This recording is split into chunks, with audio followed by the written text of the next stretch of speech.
Sergei, you are coming directly from Kiev. How do you evaluate this ministerial council these 2 days? I used to be on different ministerial councils. It's, as far as I remember, fourth or fifth in my experience, and I would say that it is the most unsuccessful in this role. Because I have never had an experience having about half of countries presented not by ministries but by assistants or even ambassadors, so it's definitely a failure. And even now, while we do not have this conference finalized, it is clear that there is a difficulty to have final decisions on stuff which is crucial for this conference, or assignment of new Secretary General and other high officials. So it means that it's definitely not a success. And it's also absolutely clear who is guilty. Guilty is Russia, because Lavrov have clearly said at the press conference that he does not care about OSCE future, that he thinks that the organization probably would not survive, and he did not want to appoint as agreed between other member states. Do you think that it was a good decision that a lot of the ministers and delegation didn't came to Skopje to confront Lavrov, or it was a bad decision because he said that they are cowards? He said that... Yes, he said that Blinken is a coward and the rest of the... Yeah. Okay. I would say that the first person who have started this boycott, it's definitely not Blinken. It's Ukrainian Foreign Minister Dmytro Kuleba, who said the day before conference has started, so it's the very last minute, that he will not come. And then this waterfall of those denials have started. So Baltic states and Poland and others, and Blinken and Borrell have decided it in the very last minute. Because, for instance, Borrell, on the evening before the conference has started, said here in Skopje that he has come to attend a conference, that he has come to face Lavrov, but later he decided not to go. So it was definitely last-minute decision. It was definitely not initiated by Blinken, I don't know, reptiloids or someone like that. It's a political decision which was made due to the fact that sanctions were temporarily lifted from Lavrov, and Lavrov was allowed to come here. And it is the first meeting from February 2022 where some European ministers sat at one table with Lavrov on European soil. So in this case, I would say that I would not say that North Macedonian presidency is guilty, because guilty is Russia.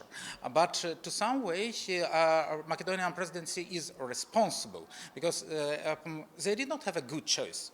Lavrov has blackmailed Skopje. It was not like by chance that he was allowed, because he really have blackmailed not only you, but also VN and the organization itself. So finally, Boyar Osmani took a decision to allow a Russian minister to come here. But finally, this decision to let him come here led to this mass boycott. And also I would like to stress a very important thing, what Lavrov has said in the very end of his conference. Despite he was allowed to come here only for a C meeting, he said that most of time I spent not in Skopje, but in Orchid. So he has violated even those lifting of sanctions that were made by Macedonian authorities. So, yeah. Yesterday, Minister Schallenberg said that OSCE is, there needs to be a dialogue between the members of OSCE. So how do you comment this? Because this was the answer of the question, does he actually agrees with the coming of Sergei Lavrov? You've been at the press conference. Did you see a dialogue? I've seen a dictate. So when some foreign journalists had the chance to ask questions, Lavrov started to answer, you do not have an education as a journalist. So it's not a dialogue. it's a continuation of a Russian dictate, and also what is even more important, of Russian disinformation. Because if we start to disassemble every sentence that Lavrov has said, normally it consists some very small part of truth and also a lot of false. And the reason for Lavrov to come here is not to have a dialogue. So I understand that Austria is a country which used to live in a dimension when peace is always here, while the dialogue have to be, but we are in a state of war. An aggressive war started by Russia on Ukrainian soil, an aggressive war that does not have any basis, and Russia simply do not want dialogue. Russia wants to break international rules, and breaking OSCE is one of tools of Russia. So I don't see any chance for dialogue with current Russia in this organization. You are the only journalist from Ukraine who came actually directly from Kiev. Why? Several reasons. It's not that easy to travel from Ukraine. We do not have flights because of Russian aggression and so on. So there is a procedure to get authorization to travel abroad. So it's not that easy. It's first point. And another point is that I'm covering foreign affairs. My media is focused on foreign affairs. So that's quite normal that I'm the only. What do you expect from Malta?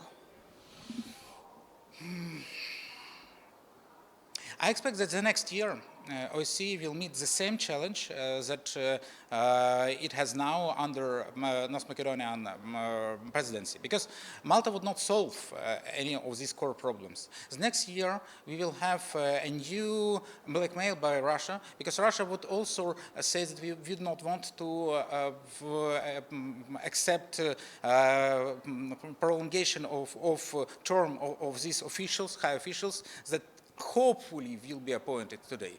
Probably they will not be appointed as well. That would mean that the crisis is deeper. And again, now Russia has blackmailed North Macedonia to lift sanctions and to allow Lavrov, Zakharova and others to enter the country. Next year, it would be the EU country, member of the Schengen zone, and Russia would blackmail them as well. They will demand to give authorization for sanctioned Russian official to enter Schengen zone. So for Russia, I see it as a tool to undermine sanctions. Unfortunately now, authorities of North Macedonia, Bujar Osmani, have decided to give up for this blackmail. Whether Malta would agree to do the same, I don't know. It's difficult to say. My final questions, I will ask you again. Do you think that it was a good decision from Minister Kuleba to not come to the Ministerial Council to Skopje, because he will have also opportunity to speak in front of all of the media here and to tell what he has to tell? Definitely it's a good decision, because if other countries, like North Macedonia in this case, violates sanction rules and give up under Russian pressure, well, Ukraine have to say that we do not accept that. If you start to giving up before aggressor, it only gives a signal to aggressors that he, or in this case he as Lavrov, can go further. And I think that Ukraine have to give a signal that we do not accept this kind of decision by North Macedonia. Do you agree that this is a diplomatic victory of official Moscow?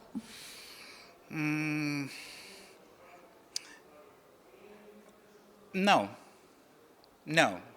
I would say that there is part of victory, because yes, Lavrov was allowed to come, but it would be a victory if Kuleba would stay here. If Blinken would stay here, it would mean that there is a normalization of contacts between Lavrov and the rest of the world. Now we see a kind of boycott of heads of MFAs of key European and American states. So Lavrov did not reach his final goal. He has reached a medium goal, but it's definitely not a victory as we call it. Thank you very much and have a safe trip. Thank you.